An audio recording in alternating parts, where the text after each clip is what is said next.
Olá, queridos, graça e paz. Eu sou o pastor Oswaldo Lobo, diretor do Instituto Êxodo de Libertação, e eu quero dizer para você que nós temos uma novidade. Além do curso, do seminário Sangue nos Umbrais, da Conferência Estágio de Guerra, agora na nossa plataforma digital, nós temos o Intercessão em Chamas. É um curso que vai impactar a sua vida, vai te levar a um nível de intimidade com Deus. Você vai entender como funciona a guerra espiritual nos lugares celestiais. A Bíblia diz que a nossa luta não é contra carne e sangue, mas sim contra principados, potestades, poderes das trevas desse mundo tenebroso e hostes espirituais da maldade nos lugares celestiais. Venha fazer conosco a nossa escola de guerra. É um treinamento de intercessão espiritual e você vai ser profundamente abençoado. Entra lá, cursos.pastorlobo.com. Deus abençoe. Nós estamos sempre aqui em Curitiba, a igreja fica aqui. Eu falo isso porque me perguntam muito, pastor, tem igreja em São Paulo, tem igreja na Bahia, tem igreja no Rio? A nossa igreja, gente, é a Igreja Batista, semeada em Curitiba, estado do Paraná, fica na Avenida Desembargador Augusto Simões 772. Nós ainda não começamos o processo de semear outras igrejas, mas em breve começaremos. Eu quero dizer para vocês que estão na Europa, hoje eu vou falar sobre medo e como enfrentar o espírito do medo. Quando nós falamos sobre mundo espiritual, espírito e mundo, eles sempre têm nomes e funções, sempre. Você vê na Bíblia espíritos com nome, Moloque, Mamon, Abdon, Belial, Baal, Zebub, Belzebu, são nomes. E existem espíritos que eles não têm nome, eles têm funções. Espírito de luxúria, espírito de sensualidade, espírito de covardia. Eu estou falando de um espírito mesmo, não naquele sentido de filosófico, mas um espírito. A Bíblia fala de espírito de medo. Eu estava atendendo uma pessoa, fez um contato comigo, ela é da Bélgica, pedindo ajuda, eu explicando para ela que nós não tínhamos ninguém lá próximo. Nós temos uma família, a Luciana Sucheida e o Organ, eles trabalham dentro dessa área, essa visão de cura da alma, de libertação, e eles vivem na cidade de Stuttgart, na Alemanha. Temos um casal, Érica e pastor Samuel, uma missionária que trabalhou na Itália, na região ali da Toscana, Cesena, por ali. E tem um amigo meu, eu tive lá esse ano, o apóstolo Fábio e a bispa Daniela. Eles estão em Portugal. Quero mandar um abraço para Portugal. Na Igreja Viva Portugal, eles têm a sede deles na Ilha da Madeira, em Funchal, um lugar maravilhoso. E também no Porto, Igreja Viva Portugal, apóstolo Fábio. E estávamos lá ministrando esse ano, uma igreja muito acolhedora, quando de repente, uma senhora que nós fomos orar, manifestou nela um espírito de medo. E manifestou com muita violência.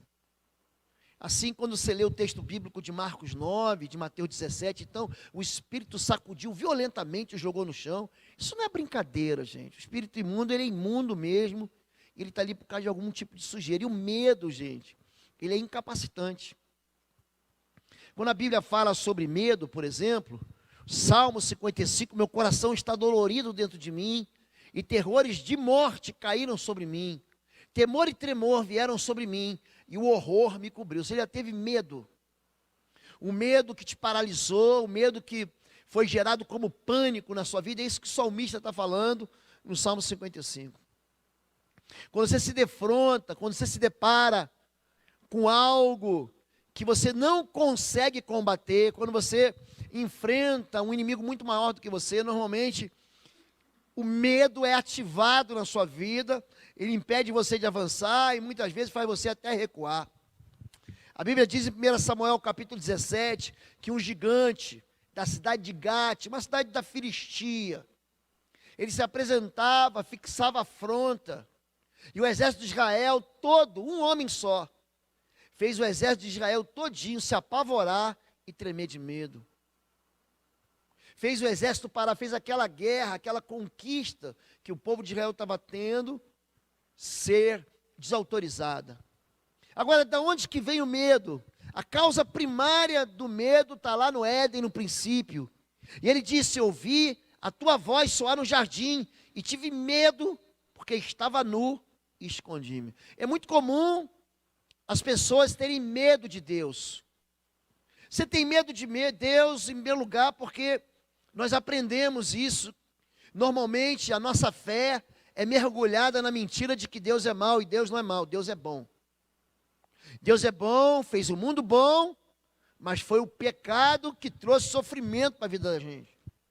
Não é Deus que traz sofrimento, são escolhas tolas que nós fazemos, decisões longe da vontade do Senhor. Deus dá princípios de felicidade e nós ignoramos esses princípios e acha que vamos ter uma colheita feliz. Não vamos ter. Por que nós temos medo de Deus?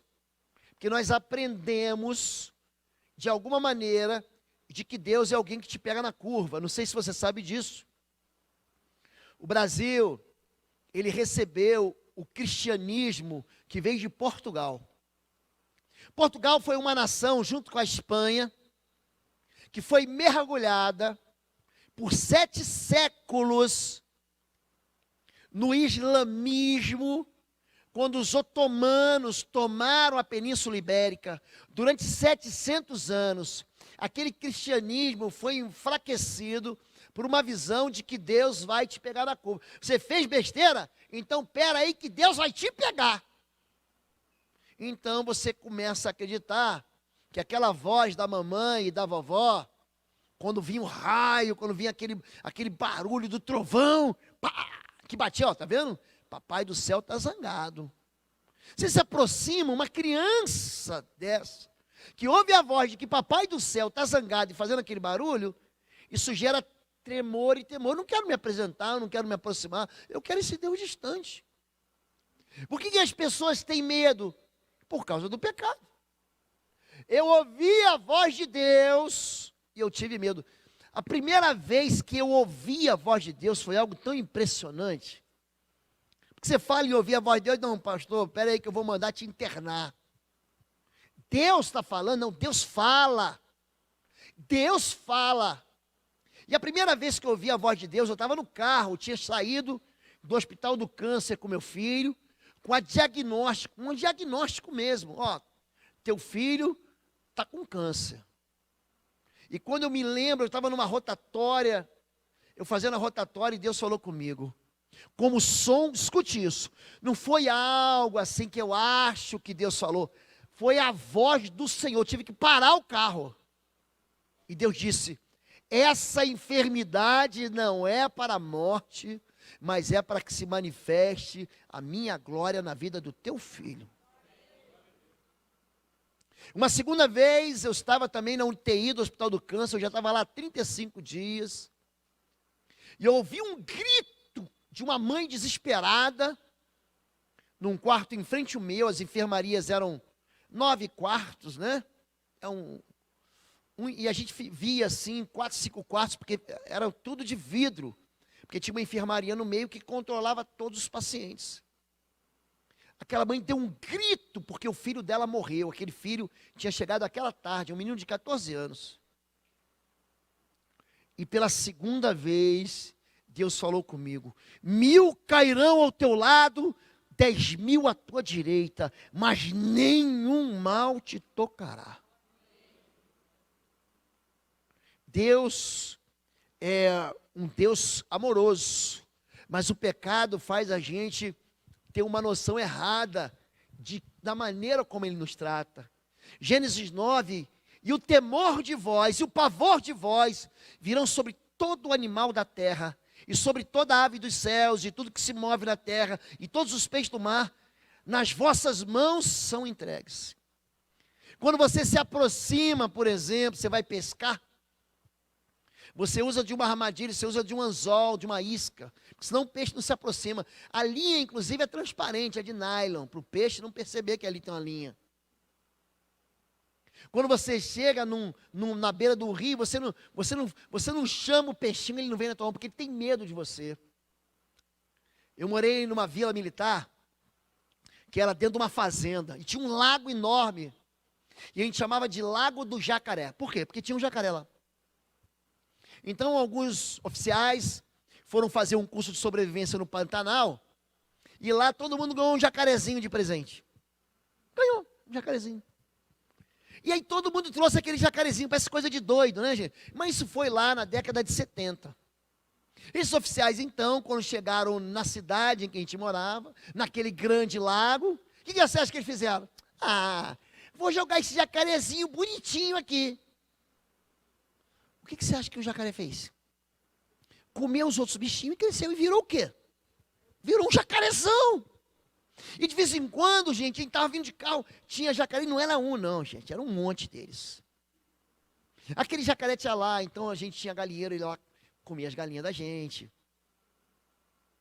E aí eu falei assim, rapaz, esse bicho aí atormenta a gente. E eu me lembro de um oficial, o capitão Clayton.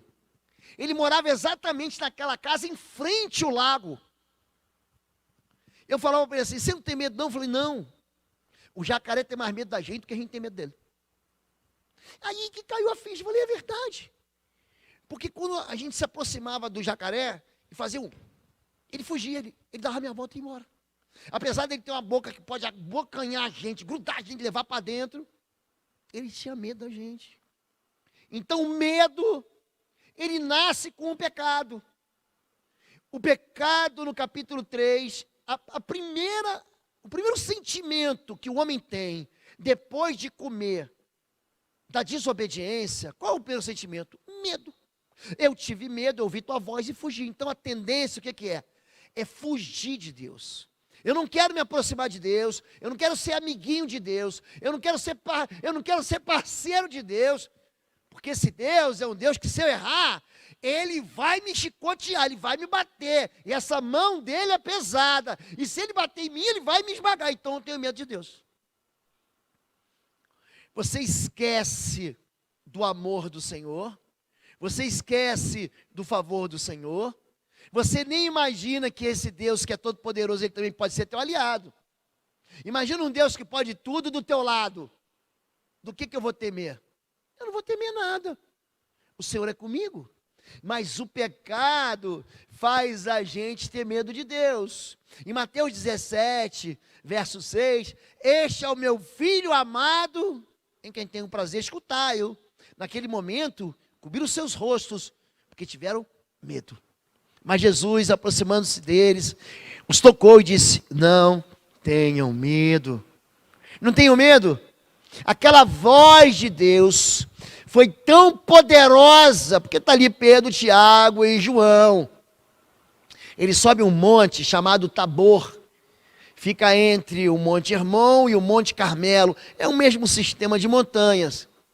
E ali eles têm a visão de Jesus, o seu rosto brilha como o sol. Por que isso tinha que acontecer?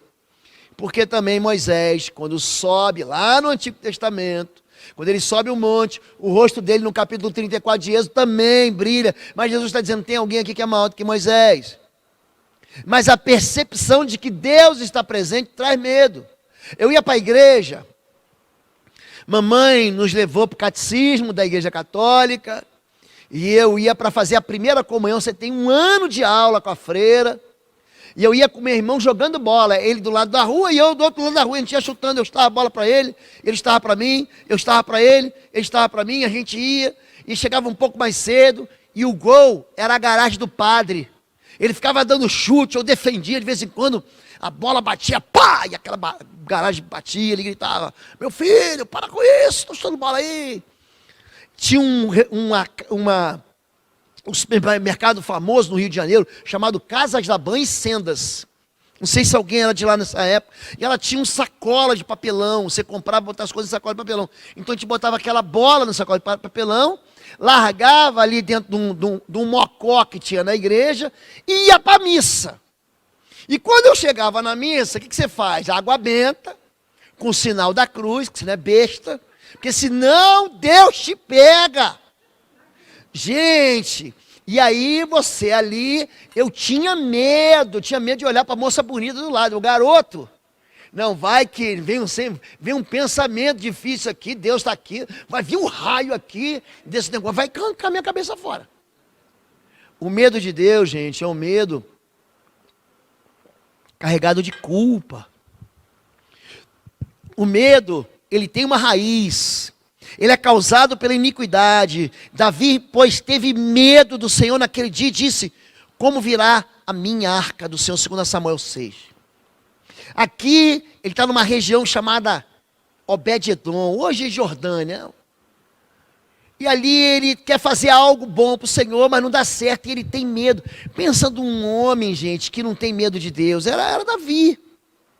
Davi, ele é um moço que tem experiência com Deus pequeno. Ele luta com o leão, luta com o urso. Ele fala o seguinte: o Senhor, meu Deus, me livrou do urso e do leão.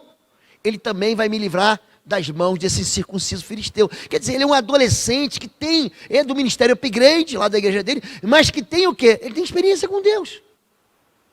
Mas agora, quando ele sabe que faz lambança, quando ele peca, ele fala: opa, eu não posso brincar com a santidade de Deus, porque a santidade de Deus é nitroglicerina pura.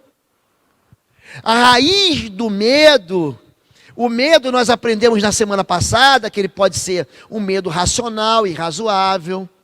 Pastor, eu morro de medo de andar 200 por hora chovendo na estrada. Eu também, não sou maluco. Voar para avião. Pastor, morro de medo de saltar do avião sem paraquedas. Eu também. De paraquedas já te dá um calafrio. Quem já saltou de paraquedas aqui? Alguém já saltou? Já? Eu vou contar para vocês como é que é.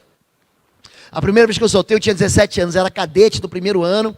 E antes de você decolar com o avião, você tem que fazer o quê? Usar o paraquedas. Porque vai que você decola com o avião e dá pane, você tem que, pular fora. Você só vai usar cadeira ejetável no 4º ano, mas primeiro, segundo, terceiro ano não tem cadeira ejetável. Você tem que pular fora, você tem que tomar um chá de Civirol, sair da série e pular. E aí a gente estava lá, saltando, e treinamos aquela semana inteira. E quando você entra no avião, você é corajoso demais, você é macho. Sei tudo desse negócio de saltar de paraquedas. Eu vou falar, a gente entra cantando uma canção do soldado valente, a canção do paraquedista. Quando o motor do avião gira, a tua coragem vai embora. Vai embora. E você decola com a porta aberta do avião. E o avião decola. E aquilo tudo que você aprendeu, você esquece.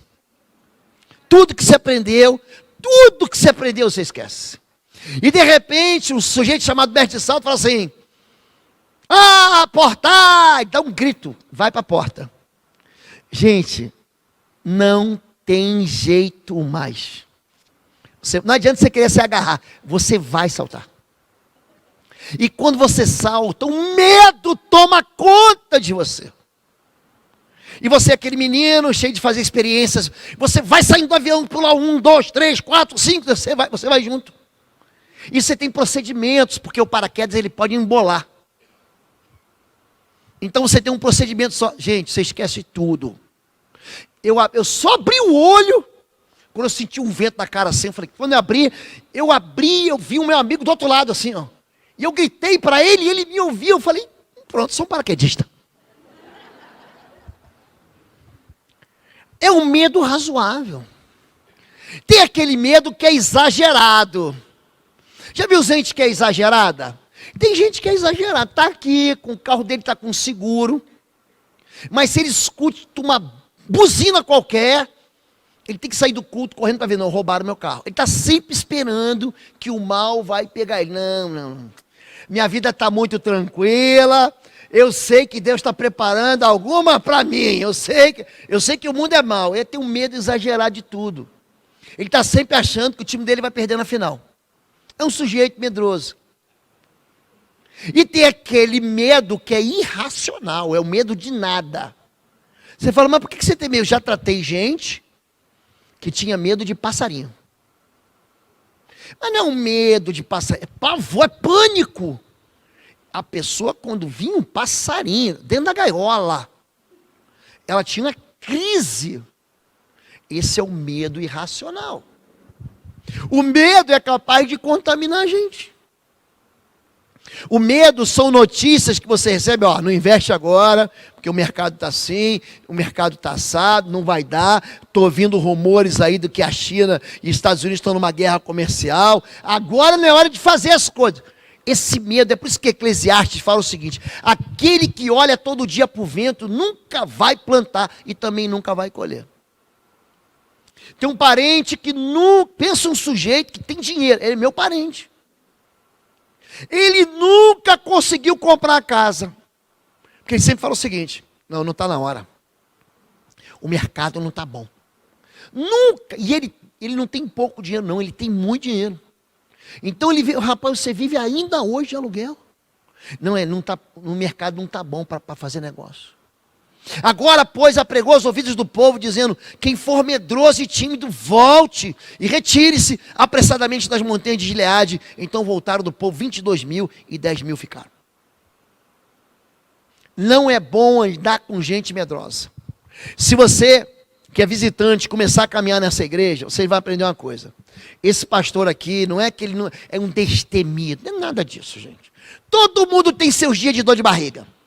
Todo mundo fala: agora o negócio ficou ruim para mim. Mas eu não tenho esses medos tolos. Eu não tenho na minha cabeça não existe a palavra assim: não, é impossível. Não existe.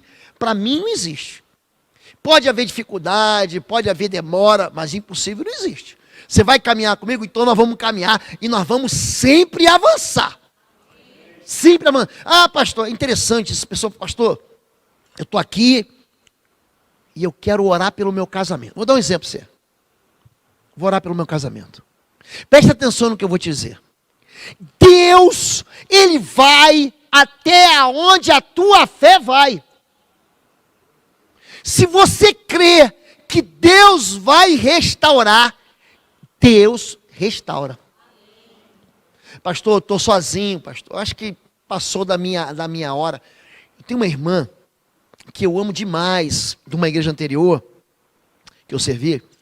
Ela chegou na igreja, ela tinha 61 anos. E ela falou assim: pastor, quero casar. A vontade de qualquer pastor falou assim: pega a senha e senta na fila. Porque tem um monte de moça de 20, de 30, 40 que querem casar também. Tinha uma brincadeira que faziam com ela: pastor, Deus revelou aí que dia que eu vou casar? Tem alguma palavra profética? Aí o pessoal brincava: tem. Está escrito, aquele dia e hora ninguém sabe, nem os anjos, nem Jesus, só o Pai. A gente brincava com ela. Ela foi uma moça, foi muito certinha. Não era aquela moça que namorou as 12 tribos de Israel, não, gente. A moça era uma moça toda certinha e queria casar. Só que ninguém queria com ela. Aí nós tínhamos uma quinta-feira, tínhamos uma célula. E nessa célula eu estabeleci, o que eu gosto de fazer, são a relação dos impossíveis. Eu falei: você vai escrever os impossíveis, todo mundo vai escrever. E nós vamos orar um pelo outro. E começamos a orar e profetizar. E eu falava assim: onde é que você quer passar a lua de mel? Eu quero ir para Paris. Eu falei: bora, vamos orar por isso. Gente, essa moça tinha 61 anos quando eu a conheci. Com 63 anos eu casei ela. E está pensando que foi com qualquer perrapado? Está pensando que foi um mendigo de dente podre da esquina? Pensa um moço gentil. Pensa um gentleman. Pensa assim num moço educado, um fidalgo. Pensa num homem assim, um cavalheiro. Pensa num homem cuidador. Rapaz, Deus, se você crê, Deus vai contigo na tua fé. Sabe o que Deus havia falado para esse homem aqui? Vai nessa tua força, porque eu vou ser contigo. Mas o medo contamina. Se você anda com gente medrosa, você, mas isso aí não vai dar não.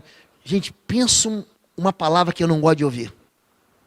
Isso aí não vai dar, você não vai conseguir, não tem dinheiro, vai faltar gente, não vai poder, a prefeitura não vai deixar, o fulano não vai querer vender. Tem gente que a cabeça dela, ela expulsa o Deus do impossível, porque para ela tudo é impossível, porque ela tem, diga, medo. Medo contamina. O medo anula a fé. Porque inventou essa história de nos tirar do Egito. Para morrer assim no deserto. Você acha que lá não existem túmulos para nós? Deus manda um milagre. Deus manda 2 milagres, 3, 4. Vem a 5ª praga, a 6ª praga. Sabe o que o povo do Egito fala na 6ª praga? Chega os conselheiros do faraó. O faraó era o imperador do Egito, é o nome que se dava para ele. Fala o seguinte para ele: ô faraó, o Egito está arrasado. Chega, deixa esse povo ir. No 7º, 8º, no 9º, ele recebe a última advertência de Moisés. Moisés vai diante dele 7 vezes. Essa é a 7ª vez. Depois do 9º milagre, do 9º juízo de Deus, ele fala: olha, é a última vez que você vai me ver. Deixai o meu povo ir. Assim diz o Senhor, para que me celebre uma festa no deserto. Ele vai embora. Aí vem aquela praga da morte dos primogênitos. Deus havia avisado a Faraó: você tentou matar os primogênitos de Israel. Quando os meninos nasciam, você queria matar os meninos. O sangue persegue você. Israel é meu primogênito, deixa aí meu primogênito, porque senão eu vou matar o teu, hein? O faraó brincou com Deus. O faraó brincou de ser mais forte que Deus. Gente, vem aquele juízo. O povo de Israel escapa. O mar se abre. Eles passam a terra seca, a pé seco. Eu preguei no domingo à noite sobre isso. A pé seco eles passam. Não foi na lama, não foi fenômeno das marés. Eles passaram, vão para o outro lado. O exército do faraó é julgado ali. Eles andam pela terra. Deus faz voltar a água da rocha. E eles não creem. O medo anula a fé. Quando você no teu coração diz: o meu Deus pode fazer, entenda isso. Deus honra a fé, sabe por quê? Porque a fé crê naquilo que é invisível. Você não vê Deus, não, Senhor. Ninguém poderá ver a Deus e ficar vivo. É por isso que Deus pega Moisés e coloca ele numa fenda de uma rocha e passa apenas com a sua glória, porque senão ele é fulminado. O pecado nos afastou de Deus. Você não vê Deus, então você crê naquele que foi enviado. Quando Tomé duvida de Jesus, porque Tomé é um duvidador. É aquele discípulo que fala assim: não, nós vimos o Senhor ressuscitado. Se eu não colocar o dedo nos furos dele, se eu não ver com os meus olhos, eu não vou crer. Aí Jesus, olha o que eu vou falar para você: cuidado com as bobagens que você fala. Olha, gente, pelas tuas palavras você vai ser justificado e pelas suas palavras você vai ser condenado. Jesus diz que de toda palavra frívola que sai da boca do homem, ele dá conta no dia do juízo. A palavra, ela tem uma... Gente, Deus ouve, hein? Está pensando que Deus não ouve as bobagens que você fala? Ouve! E Deus também ouve as coisas boas que você fala. Jesus aparece para ele. Quando Jesus apareceu para ele, estava ele mais 8... Ele fala: Senhor meu e Deus meu, porque tu viste, creste. Mas bem-aventurados aqueles que não viram e nem verão e crerão. É o meu caso, se alguém viu Jesus aqui? Mas eu creio no nome daquele que foi enviado. Deus honra a fé, porque a fé enxerga o invisível.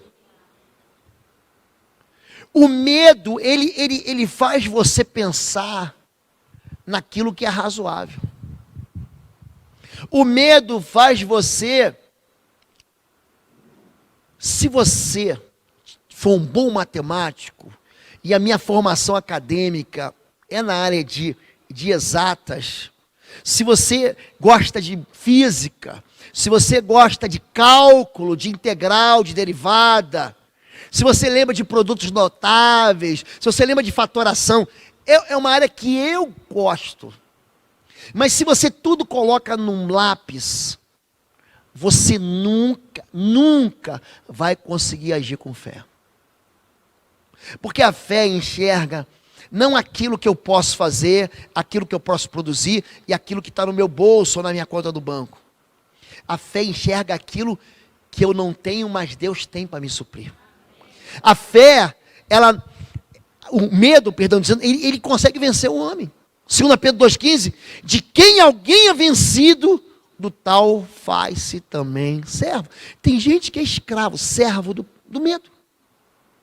Ele é vencido pelo medo.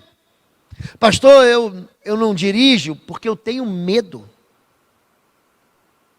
Gente, pensa uma moça que era ruim de roda. Minha filha Natália. Minha filha Natália, eu falei para ela, se você passar no vestibular, você ganha um carrinho, dei um carrinho para ela bonitinho. Gente, eu acho que a batida atraía ela. Ela bateu na direita frente, na esquerda atrás, bateu do outro lado, bateu do outro lado, bateu do outro lado. Falei, meu Deus, todo dia aparecia um negócio cacarecado, uma ralada, passava no muro, passava numa pilastra. Mas ela não tinha medo de errar. Ela chegou em casa, pai, aí eu mandei reformar o carro. Um ano depois, o carro tinha uns 9 beijinhos, 10 beijinhos, nada grave. Está pensando que foi batida fora? Não. Uns beijinhos, arranhõezinhos, fui lá, levei ele no martelinho de ouro, arrumei, o carro ficou, ele ainda passa aquela cera para ficar, né?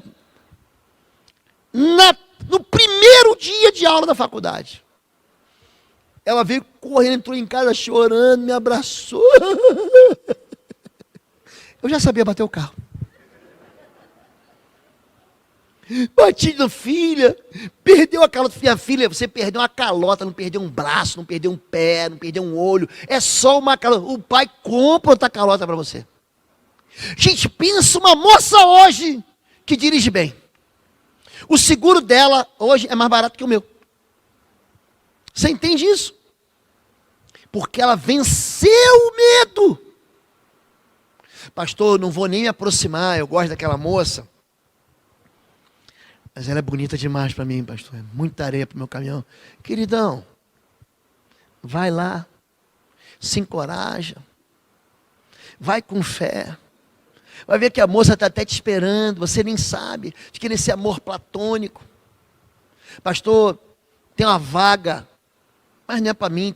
Eu entro na sala de aula para fazer um vestibular, tem 12 japoneses na minha sala, eu já perdi a vaga. Alguém vai ficar com aquela vaga, então estuda. Porque o medo não deixa a pessoa nem estudar. Ah, não vou nem estudar. O medo faz com que você fique com uma âncora assim amarrada. A gente já não tem mais idade para ter medo, sabia? Com raras exceções aqui, temos alguns jovens, um menorzinho, um adolescente, não tem mais idade para ter medo. Se eu não fizer agora, eu não vou fazer nunca mais. Se Deus não me der agora, não vai me dar mais. Eu só preciso botar o pé. Eu sempre digo que se você botar o pé, Deus coloca o chão.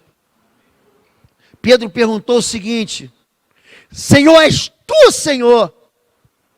Se és tu, manda que eu vá contigo. Aí Jesus fala, vem. A Bíblia é interessante. Diz que Deus livra do medo, existe um ciclo do medo, existem antídotos para o medo. Número 1, reconheça a presença de Deus em sua vida. Os discípulos, porém, ao vê-lo andando sobre o mar, assustaram-se. Olha o povo com medo aqui, assustado. É um fantasma. E gritaram de medo. Eles estavam no sufoco. Tinha uma tempestade, eles estão brigando com o mar, brigando com o remo, aquela confusão. Aí de repente Jesus vem andando no meio da água. E aí Jesus está chegando, a solução, Deus está dando a solução, e você fica apavorado. E é um fantasma. Não, não é fantasma, é Deus que está vindo. E eles estavam o quê? Gritando de medo. Então, se o primeiro é reconhecer a presença de Deus em sua vida, o segundo é discernir entre a fé e a loucura. Pedro disse, Senhor, se és tu, manda-me ter contigo por cima das águas, Mateus 14, 28. Ser corajoso não é ser maluco. Ser corajoso não é ser doido, não é saltar do avião sem paraquedas. Isso é maluquice. Isso é doideira. Esse tem que internar no hospício. Não se trata de coragem, mas de obediência. Pedro, se és tu, manda que eu vá. Chama-se obediência. Não tem a ver comigo, mas tem a ver com Jesus Cristo. Não é um impulso tolo, é um chamado autêntico. Quantas vezes Deus confirmou um chamado na minha vida? Ele autenticou. Eu hoje pela manhã tomei café com um pastor que veio de longe para conversar comigo. Ontem à noite comecei com outro, pedi um aconselhamento. Hoje eu tomei café com um, ele veio de longe. Eu só falei para ele o seguinte: pastor, não feche uma porta que Deus não fechou. Se Deus quiser fechar a porta, Ele fecha. Não, porque eu vou sair, porque eu vou... Falei, você vai para onde? Para onde você vai? Porque tem gente que é doida. Tem gente que ouve um sermão no culto, é só um sermão. E Deus está te dando um aconselhamento. E Ele toma uma decisão tola. Deus falou contigo de verdade, então presta atenção. Se Deus quiser que você vá, você pode até pegar um barco para Tarsis. Deus vai te vomitar, vai te colocar na boca de um peixe, vai te vomitar na praia. Olha para mim. Agindo Deus, querido, quem impedirá? Não feche uma porta que Deus não fechou. Porque porta que Deus abre, ninguém fecha. E se Ele quiser fechar a porta que Ele fecha, ninguém vai abrir também. É isso que você tem que entender. Então, tem que discernir entre loucura e fé. Confie no caráter de quem te diz: não temas, o Pai das luzes, em quem não há mudança nem sombra de variação. Tiago 1,17. Sabe o que significa isso? Deus, Ele não muda de ideia. Porque tem a turma que diz: não, Deus mandou fazer isso, Deus mandou casar com ela, Deus mandou entrar nesse negócio, Deus mandou abrir essa empresa. Aí a empresa vai mal, o casamento vai mal, o caminho vai mal. Vai, não, eu vou me separar, eu vou fechar a empresa. Ué, Deus não falou para você ficar?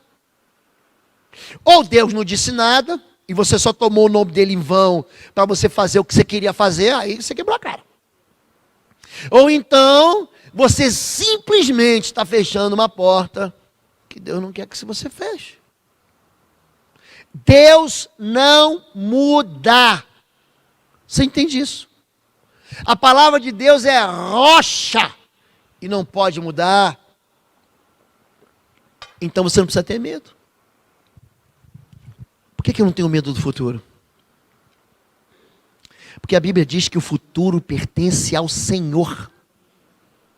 Bom, se o futuro pertence ao Senhor, eu vou temer o quê? Meu Pai.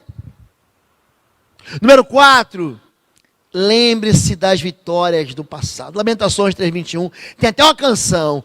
Quero trazer à memória aquilo que me dá esperança. Lamentações. Lamentações faz você se lembrar dos livramentos do passado. Eu me lembro dos livramentos. Eu me lembro que Deus me tirou do sufoco. Eu me lembro que eu estava no calabouço. Eu me lembro que eu estava no beco sem saída. Eu me lembro que tinha uma arma apontada para mim. Tinha uma denúncia contra mim. Tinha uma acusação contra mim. Tinha algo que me desfavorecia. Eu me lembro. E Deus, que é fiel, não me abandonou. A palavra de Deus diz: eu não vos abandonarei. Eis que estarei convosco todos os dias, até o final dos séculos. Eu trago à memória aquilo que me dá esperança.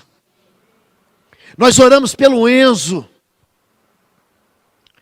Vocês não foram no hospital, eu fui. Eu vi a cara dos médicos. Sabe quando o médico não sabe o que vai fazer? Sabe quando não há uma resposta clínica? Sabe quando não há nada no manual? Porque eles têm um negócio de um manual, uns protocolos médicos. Não, peraí, se ele está com dor de cabeça, está com dor de barriga, a plaqueta está com tanto, as hemácias estão... Então, ele está com essa doença aqui. Gente, imagina. Nada, não tinha nada naquilo que eles chamavam de enfermidades, síndromes, que apontava: não é isso, você trata assim, é isso, você não trata, não tem tratamento, pode ser. Gente, nós levantamos um clamor no domingo à noite aqui. Quem estava nesse dia, você lembra? Na segunda-feira, eu embarcando para Israel, ele me liga, eu estava em São Paulo, pegando a conexão de Guarulhos para Madrid, de Madrid eu ia para lá. Ele ligou para mim, pastor, eles já descobriram. Hoje eles descobriram. Falei com o Fred hoje pela manhã, eu tenho falado com ele todo dia. Eu quero me lembrar do Enzo. Porque o Enzo não vai lembrar de nada, ele tem 2 anos, vai lembrar do quê? Nada, ele não vai lembrar de nada. Mas eu vou lembrar. E eu quero trazer à memória aquilo que vai me dar esperança no futuro. A história do cajado na mão de Abraão sobre Isaac, não é a história de Isaac não, é a história de Abraão. Aquele papo foi entre Deus e Abraão. Isaac não tinha nada a ver com aquela história, nada a ver com aquilo, nada. Então aquela história, aquela situação, era a fé do pai. O filho, se pudesse, ele corria dali. Imagina. Meu pai vira para mim, ó, filhão, é o seguinte, estamos indo lá, você é o sacrifício. O quê? Você vai ter que me pegar. Porque eu não vou me deitar ali, não. Vai ter que me pegar. Eu ia sair correndo, meu pai ia ter que botar o servo dele, o jumento, tudo atrás de mim para me pegar. Porque me entregar é ruim, hein? Me botar aqui, arrancar meu pelo fora. Aquela história trouxe esperança para Abraão. É por isso que Abraão creu contra a esperança. Antídotos. E é o último para o medo. Lembre-se de quanto você vale para Deus. Se Deus é por nós, quem será contra nós? Aquele que não poupou o seu próprio filho. Antes, ele não poupou o seu próprio filho. Antes, por todos nós o entregou, porventura não nos dará graciosamente com ele todas as coisas. Quem tentará acusação contra os eleitos de Deus? É Deus quem os justifica. Quem nos condenará? Você faz ideia de quanto você custa? Quando a Bíblia diz que Deus nos comprou por preço, sabe quanto você custa? Você custou a exorbitância do valor do sangue do Filho de Deus. Você que tem cheiro de sangue, você tem marca de sangue, você tem gosto de sangue. O mundo espiritual sabe o preço que você tem. O mundo espiritual que não pode nem te tocar. A Bíblia diz em 1 João, capítulo 5, verso 18, aquele que nasceu de Deus não anda em pecado, Deus o guarda, e o maligno não lhe toca. Sabe quanto eu valho? Um Deus que não poupou o seu filho. Eu estava vendo uma mãe com um filhinho pequeno no colo. Eu acho que não está aqui. Está aqui ainda? Cadê a mãe que estava com o filho no colo? Saiu. Você lembra do teu filho pequenininho? Lembra dele? Você lembra do Benício, bebê? Você lembra da Jéssica, bebê? Você lembra do Lucas, bebê? Imagina você pega o Lucas. Você pega o teu filho pequeno. Aquela criança que não sabe discernir a mão direita da esquerda. Você entrega por um marginal, por um bandido, por um criminoso, por um pecador. Foi isso, foi muito mais do que, não posso nem comparar desse jeito que Deus fez. Que preste atenção. Se Deus preferiu que o seu filho morresse, a que eu e você se perdesse, do que você tem medo? Vamos ficar em pé e vamos orar.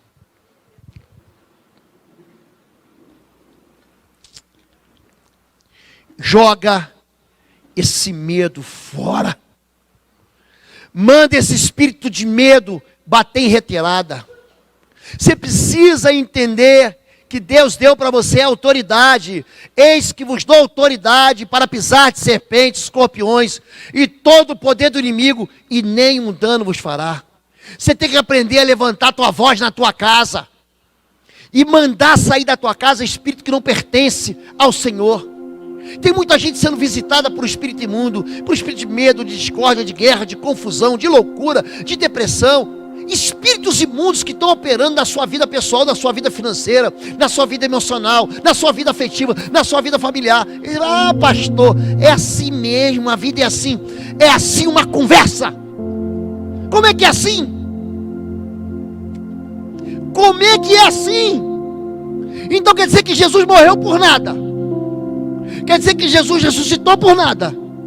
Quer dizer que o Espírito Santo veio sobre você para nada? Você vai continuar sendo vítima do medo? É isso que você vai fazer? Ah, pastor, eu estou com medo. Querido, o medo é que tem que ter medo de você. Vamos orar, sai do seu lugar, vem aqui à frente, vamos orar. Quero orar por todos vocês, vem aqui à frente, sai do seu lugar, vamos orar.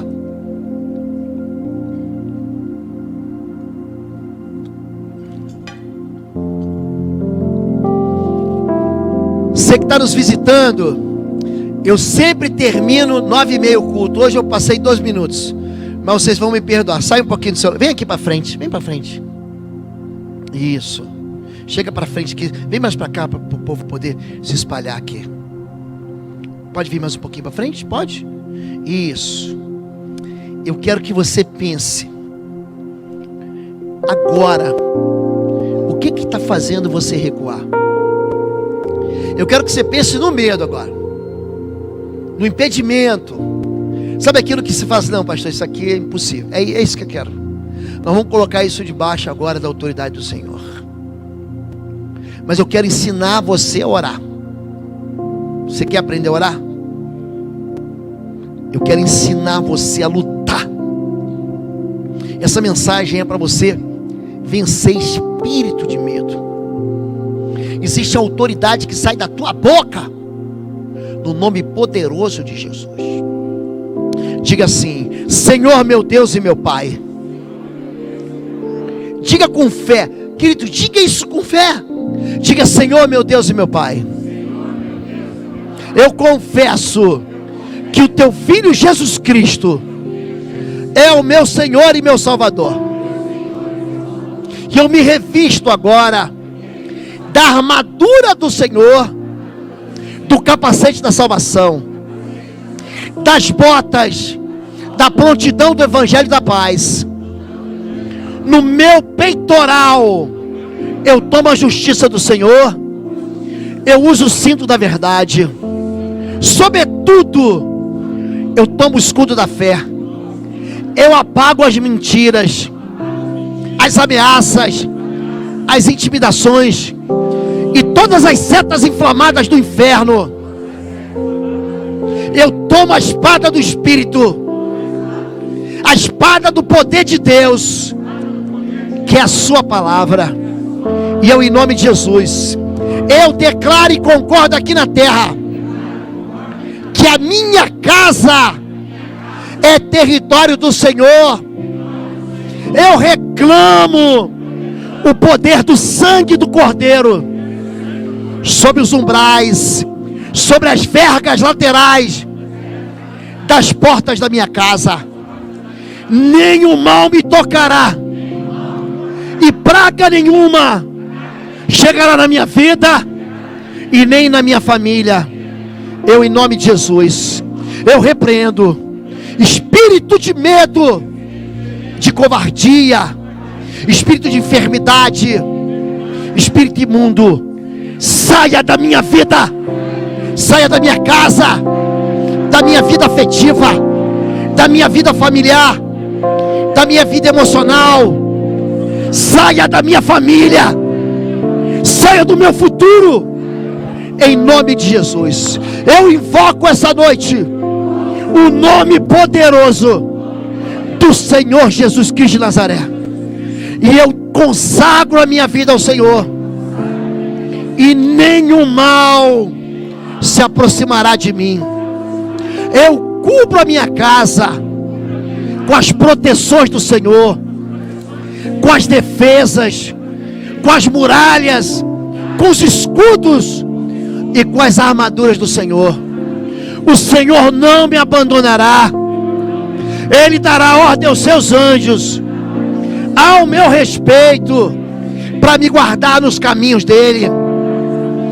Eu serei feliz, e toda voz estranha nos meus ouvidos, na minha consciência, que tem me feito recuar e bater em retirada, toda voz de medo, eu dou uma ordem agora em nome de Jesus. Em nome de Jesus, cale-se toda voz estranha. Eu costuro agora toda boca perversa, em nome de Jesus, e recebo sobre a minha vida uma palavra de bênção, uma palavra de conquista, uma palavra de vitória, uma palavra de avanço. A minha mão vai prosperar, os meus negócios vão prosperar, a minha família vai prosperar.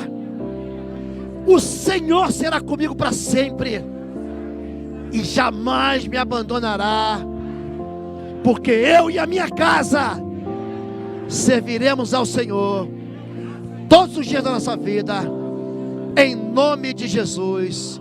Diz amém, diz amém, diz amém, e aplauda o Senhor, em nome de Jesus. Aleluia. Deus abençoe.